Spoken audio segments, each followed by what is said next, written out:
welcome back to part 4 of episode 157. The list. That does not miss. Don't wonder again. That's what I get. And we start off with 10 wrestling. Let me switch it over from last time. Hey, there they are. There they For the are. mixed match. Challenge. 10 wrestling is punished for trying to steal the limelight. Rusev and Lana. It's the ravishing Rusev Day.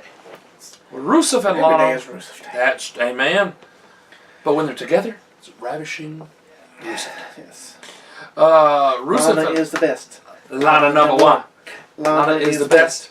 Lana number one. Did you see on the red carpet where she was like, they said, "What are you gonna do at WrestleMania?" She's like, "I'm gonna win the women's Royal Battle Royal." Like she forgot the name of it. I know. And then she tries to do her accent, and then she goes back into being American. Yeah. I was like, okay, that just ruined that. Rusev and Lana were only too happy. Wait. We're only too happy to have news of their nuptials shared. Oh, I remember that. By Gossip TMZ site. Despite months of separation on television, their announcement flew in the face of the woeful storyline polluting WWE screens for much of 2015. The pair had split over the summer, leading the Bulgarian Brute into the arms of Summer Rae, while Lana began a new romance with Dolph Ziggler. The angle was going nowhere fast, but required some hasty reckoning to try and have the characters somehow make sense of it. In typical WWE fashion, they didn't. Summer announced that she'd found out about the proposal, then slapped and dumped Rusev after a routine loss to Ryback. Wow, he was still around then. A WWE.com interview in which Ziggler gleefully abandoned the angle was hastily thrown together as Rusev and Lana were placed into status together as the company waited for time to heal the wounds. After so publicly putting a bullet in months and months of work with no payoff, their silence was golden. Yeah, they definitely should have waited at least till the storyline was over, or they should have just not been very loud about it, been very quiet about it. That's true. Definitely messed them up. It did. And they really haven't been the same since. No. It's very sad. That is true. Now we're going to jump over to ranking every TNA wrestler success in WWE at number 13. Mike Bennett, or better known as Mike Kanellis, who was last night on the red carpet as well. He was on the red carpet, and he also did an interview with Kid Rock after his induction, because he said that he petitioned very hard to induct Kid Rock into the Hall of Fame. Well, we know he's going to show up in Battle Royal. He better. But he said he wanted to induct him, and so since he didn't get to do that, he said this is the next best thing. And he said, you got me through a lot of stuff. So that was really neat that they got to talk about that.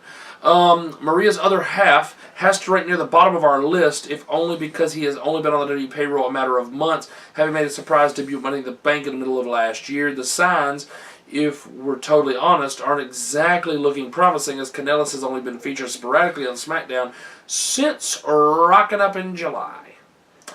And doesn't really have a defining characteristic to set him apart from the rest of the Tuesday night undercard. If there's hope, it's perhaps in the fact that he's already boasted an impressive wrestling CV.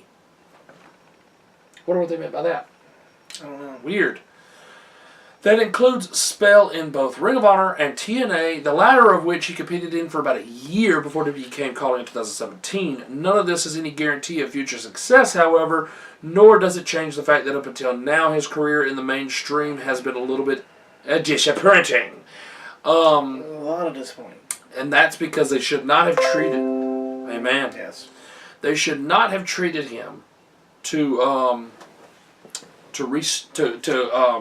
start up on the main roster. Mm-hmm. Only because Maria, I believe, is the reason that they did that. They definitely should not have put him on the main roster. It worked for AJ. Oh, yeah. Mike Kanellis, not so much known. I think it's because of... Because of Maria. Yes. All because of Maria, in my opinion. Oh, yeah, I think so, too. But I think they should have definitely done a stint in NXT. And it would have made a load of difference. And it also wouldn't have hurt him as much for her to have been pregnant if he was down in NXT. He could have continued on being in the story and being in matches without but he had to be in rehab, though, too. So. He did do the rehab thing. And so I hope now that's part of his story. He does look better.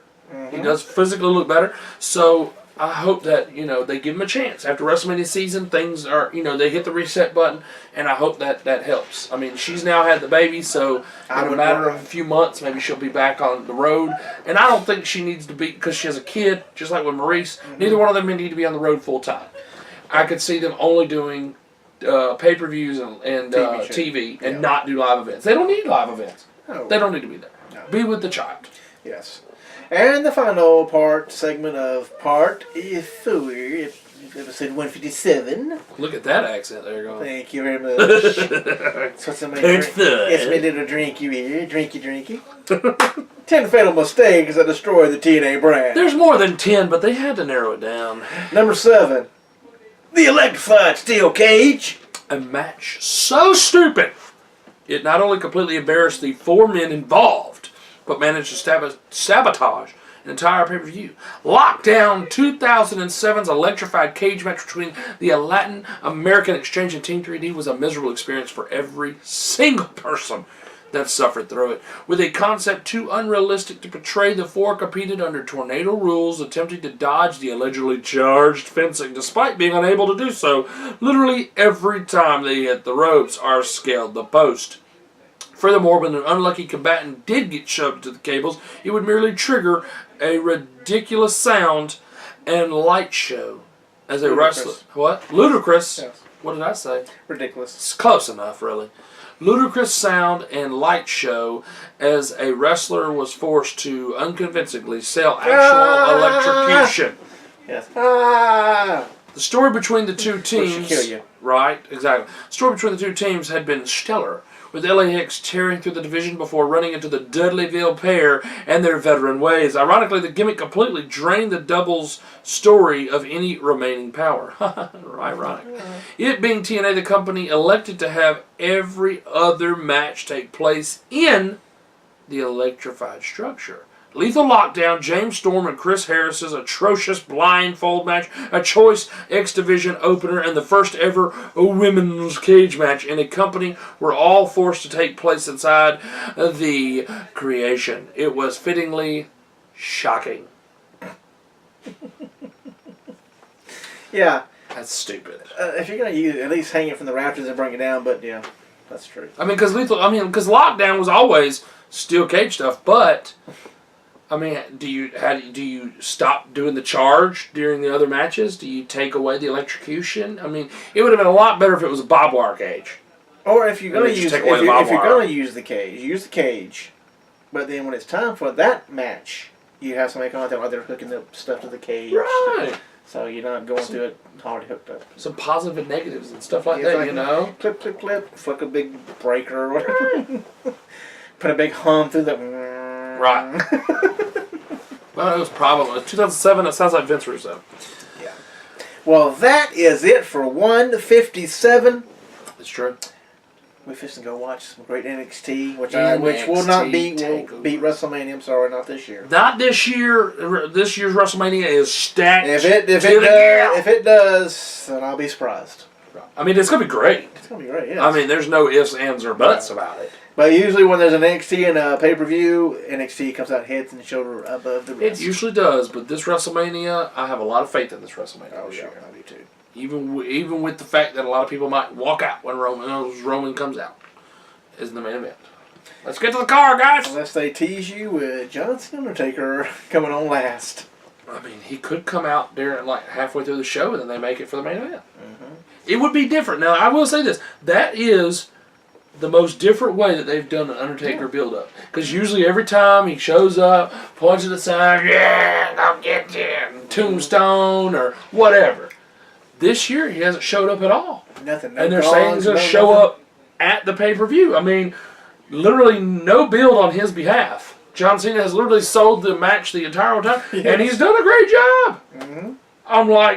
I started, feeling for his side of it. I was like, Undertaker is a coward. I'm gonna. He left his balls at home. I started cheering for Cena in this situation. I was like, how dare him? How dare him not come out and accept the challenge? Come on, Undertaker. Either say you're retired or say you're not. One of the way. Or the other, say something. But he ain't said nothing. He's let us fans down. How dare the Undertaker? That's right. But we'll find out shortly.